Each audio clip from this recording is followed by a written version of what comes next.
The Galactic Council chamber had never witnessed such terror.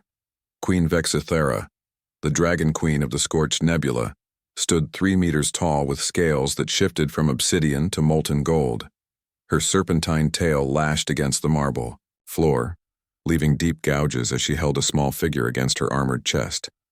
A human boy no more than 8 years old, trembling but trying desperately to appear brave. "You dare question my territorial claims?" Vexaththerra's voice rumbled like distant thunder. "Perhaps this little one's screams will remind you why entire star systems flee at the mention of my name." The assembled delegates, Zephyrian admirals, with their crystalline exoskeletons, Nomad generals whose tentacles writhed nervously, and even the legendary Void Walkers in their energy-wreathed forms, all took collective steps backward. The Dragon Queen's reputation preceded her across 17 galaxies. She had reduced civilizations to ash for far less provocation. James Martinez pushed his maintenance cart through the service corridor adjacent to the main chamber, his 4-year-old daughter Liza perched on his shoulders. He wore the brown jumpsuit of a station janitor, his name badge slightly crooked, dark hair showing streaks of premature gray from years of single parenthood and thankless work aboard Harmony Station. "Daddy, what's all that noise?" Liza whispered, her small hands gripping his hair as another roar echoed through the walls.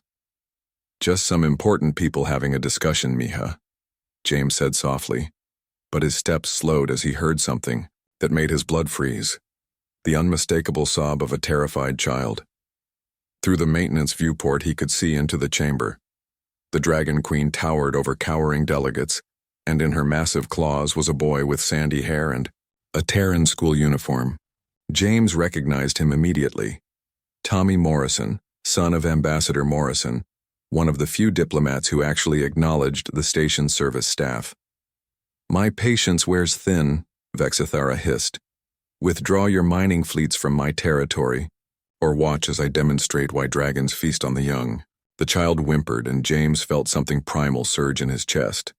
Every instinct screamed at him to keep walking, to protect his own daughter, to let the ambassadors and generals handle their cosmic politics. But when he looked at Tommy's face, pale with terror, eyes searching desperately for help that wasn't coming, he saw every scared kid he'd ever comforted during his years working night shifts, while Liza slept in the station's daycare. "Liza, I need you to wait right here, okay?" James knelt and gently lifted his daughter down. "But Daddy, remember what we practiced about being brave? Sometimes being brave means helping someone else be less scared." He kissed her forehead and handed her his comm badge. "If anything happens, press this and ask for Security Chief Rodriguez. Tell her Daddy loves you." James straightened his shoulders, took a deep breath, and walked through the service entrance into the main chamber. The effect was immediate and jarring. Every conversation stopped. Hundreds of beings who commanded fleets and governed worlds turned to stare at the human janitor in the maintenance jumpsuit walking calmly toward certain death. "Excuse me, Your Majesty," James said, his voice carrying the same tone he used when Liza had nightmares. "I think there's been a misunderstanding." Vexaththerra's golden eyes fixed on him with predatory interest. "A janitor dares address me directly? Do you seek death so eagerly, little human?" "No, ma'am, I seek understanding." James stopped just outside her reach, hands visible and empty. "That boy you're holding, his name is Tommy. He's 8 years old, he likes chocolate milk and builds space models with his father on weekends. Right now, he's probably more scared than he's ever been in his whole life." "Your point?" The Dragon Queen's tail coiled, ready to strike. "Well, I was wondering if you've ever been 8 years old and scared." The chamber fell into absolute silence. Several delegates made choking sounds at the audacity of the question. Vexaththerra tilted her massive head. "You presume much, maintenance worker?" "Maybe, but I clean these halls every day. I see the pictures on Ambassador Morrison's desk. Tommy learning to ride a hoverbike, Tommy at his school's science fair, Tommy hugging his dad after winning a spelling bee. That's not a political statement or a territorial dispute. That's just a little boy who wants to go home to his father." The Dragon Queen studied James with an expression that might have been curiosity. "And what would you do, human, if our situations were reversed? If someone threatened your offspring?" James glanced toward the service entrance where Liza waited. I'd burn down the galaxy to keep her safe.